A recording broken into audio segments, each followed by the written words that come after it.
में और दिल्ली में अपना अध्यक्ष नहीं चुन पा रही है। ऐसा क्या हो गया? ये काम तो दूसरे दलों में होता था, बीजेपी में तो कभी होता नहीं था। ये मेरे ख्याल से हिस्ट्री है बीजेपी की, पर ये अचरज में डालता है। देखिए, ये बात तो सही है कि जब पार्टी अपने आप को डिफरेंस कहती है, दूसरों से अलग कहती है, और जो उसकी एक व्यवस्था है कि समय समय पर चुनाव होंगे संगठन के और लोग नए आएंगे, तो चुनाव अगर लेट हो रहा है, आज पिछले 11 साल से जब से मोदी युग का शुभारंभ हुआ है, तब से कोई भी फैसला लेने में इतनी देर नहीं लगी जितनी इस बार राष्ट्रीय अध्यक्ष और प्रदेश अध्यक्ष के मामले में है। जिसको बनाना होता बना देते हैं और निर्णय लेने में देरी नहीं होती। निर्णय लेने में देरी हो रही, इसका मतलब यह है कि कहीं कुछ बड़ी समस्या है जिसकी वजह से निर्णय नहीं हो पा रहा है। और एक चीज, उत्तर प्रदेश का अध्यक्ष क्या राष्ट्रीय अध्यक्ष बनने की राह में सबसे बड़ा रोड़ा है, वो उस चुनाव को प्रभावित कर रहा है। यूपी को पहले अध्यक्ष देगा, उसके बाद राष्ट्रीय अध्यक्ष तय होगा। ये कई सारे सवाल राजनीतिक हलकों में हैं। बीजेपी के भीतर भी इसको लेकर काफी बड़ी पार्टी है, तो स्वाभाविक है कि चर्चा होती है। मोदी के आने के बाद ये पहला ऐसा मौका है जब संगठन पर इतना ज्यादा मंथन चल रहा है। डिसीजन तुरंत हो जाना चाहिए था, लेकिन लटका है। वैसे जनता को इस बात की ज्यादा फिक्र नहीं रहती है कि बीजेपी का प्रदेश अध्यक्ष कौन होगा और राष्ट्रीय अध्यक्ष कौन होगा, क्योंकि जब मोदी और योगी के नाम का हवा चल रही हो और उनके नाम पर वोट मिल रहा हो, तो राष्ट्रीय अध्यक्ष संगठन को चलाने के लिए और एक पद को भरने के लिए एक फेस के तौर पर लाया जाता है, जातीय समीकरण को संभालने के लिए। लेकिन संगठन में पद है तो है, उसकी अहमियत है, उस पर लाना पड़ेगा। कभी कहते हैं कि दलित आएगा, कभी ओबीसी आएगा, कभी सवर्ण आएगा, कई सारे नाम चलते हैं। आज राम शंकर कठेरिया का नाम आया यूपी में, विद्यासागर सोनकर का नाम चलता है, फिर हरीश द्विवेदी चलता है, फिर दिनेश शर्मा चलता है, फिर बीएल वर्मा का चलता है। बहुत सारे नाम आते रहते हैं। विद्यासागर सोनकर का भी नाम कहीं चल रहा था, मैंने मीडिया में देखा जी। और इसके बाद केशव प्रसाद मौर्य जो उप मुख्यमंत्री हैं, उनका भी नाम आता है, दोबारा उनको प्रदेश अध्यक्ष बनाया जा सकता है। ये सब तो ठीक है, लेकिन मोदी जी कल से विदेश यात्रा जा रहे हैं 5 देशों की। वो 8 दिन के लिए नहीं रहेंगे, और ये बताया जा रहा है कि उनके जाने से पहले यूपी में बीजेपी का अध्यक्ष तय हो जाएगा, और राष्ट्रीय अध्यक्ष का चुनाव उनके आने के बाद होगा। तो मोदी जी कब जा रहे हैं? 5 तारीख से, कल बुधवार से। तो कैसे हो पाएगा अध्यक्ष प्रदेश का कल जब जाना है? लेकिन तो वो सहमति कल तक बन जाएगी, डिक्लेयर चाहे जब हो। ओके। अरे सिंगल नॉमिनेशन जैसे मध्य प्रदेश में करा दिया, एक आदमी गया अपना नॉमिनेशन किया, निर्विरोध हो गए। देखिए, गुजरात, उत्तर प्रदेश, मध्य प्रदेश, यही 3 बड़े टिपिकल स्टेट थे, और इस पर कल तक सहमति बन जाएगी, ऐसी चर्चा आई है। अब जहां तक हम लोग नाम के बारे में सोचते हैं, तो प्रदेश के बजाय जब राष्ट्र की बात आती है तो वहां भी बहुत सारे नाम आए।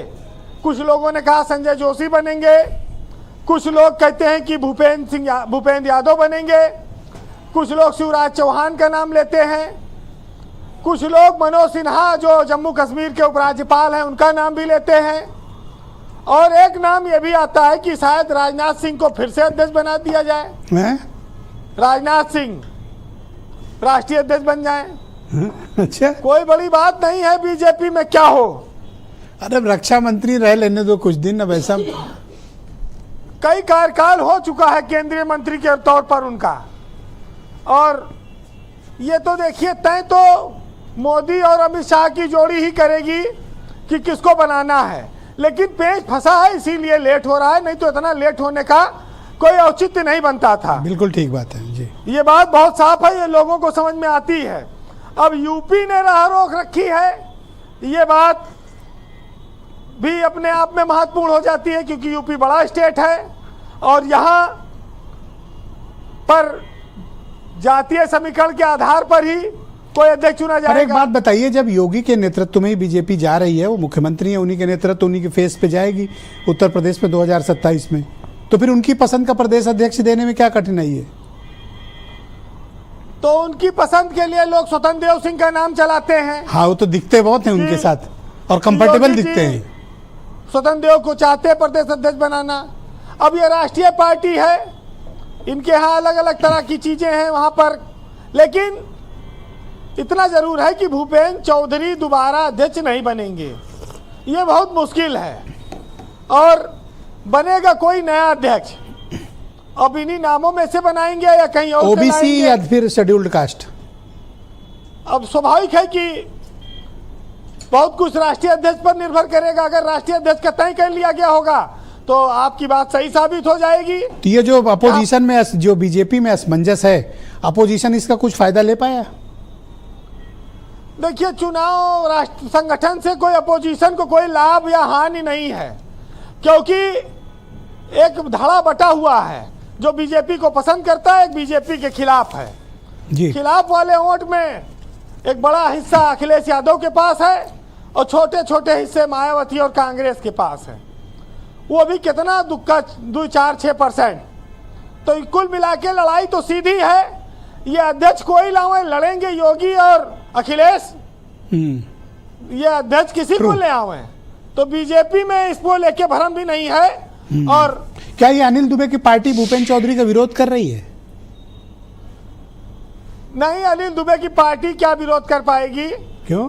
ये तो खुदे बहुत सालों बाद आम बहुत भरपूर मिला है चूसने को, उसका रस, तो अब वो रस चूसे की जो है विरोध में उलझे। बहुत समय बाद ये मौका आया है। इस साल ये आम मतलब सत्ता से है आपका? हाँ, और क्या। अच्छा, लोग ठीक। मलाई कहते हैं सत्ता की। हमने अच्छा, मैं सोचा मलिहाबाद वाला बागोग से टूट के आया होगा दुबे जी लाइन। ये आम तो पूरे उत्तर प्रदेश में होता है अलग अलग तरह का।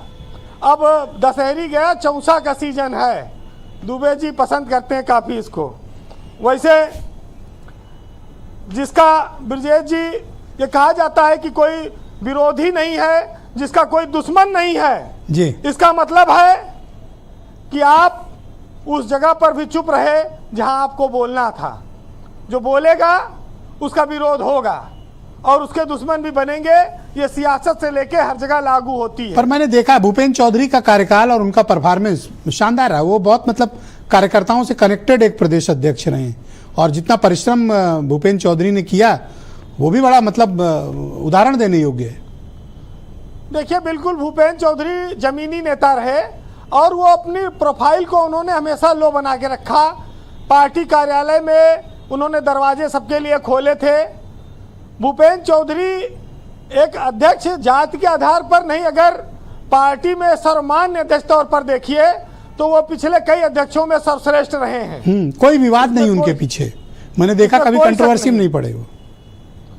देखिए, अध्यक्ष के पास जितने अधिकार होते हैं ब्रजेश जी, सरकार अलग होती है, संगठन अलग होता है, और उसमें शालीनता बनाए रखना और मतभेद कहीं आने न देना, यह भी एक कला है जो बीजेपी में भूपेंद्र चौधरी ने निभाई है फिलहाल। और पूरी तरह दिल्ली के वफादार। बिल्कुल। आज एक 4 लाइन की बात सुनिएगा जी।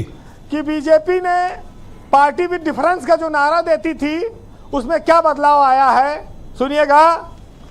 कि एक वादे से दूजा वादा बदल लिया और नजरें बदली और इरादा बदल लिया। ये क्यों कहते हो कि मंजिल नहीं मिली, ये बोलो कि तुमने अभी रास्ता बदल लिया। वाह वीरेंद्र जी, बहुत शुक्रिया आपका, धन्यवाद। ग्राउंड जीरो से सारे इनपुट और एक से बढ़कर एक सवालों का सामना और उनका जवाब देने के लिए आपका धन्यवाद। वही क्विक राउंड है, दूसरा चरण हम शुरुआत करते हैं। ब्रजेश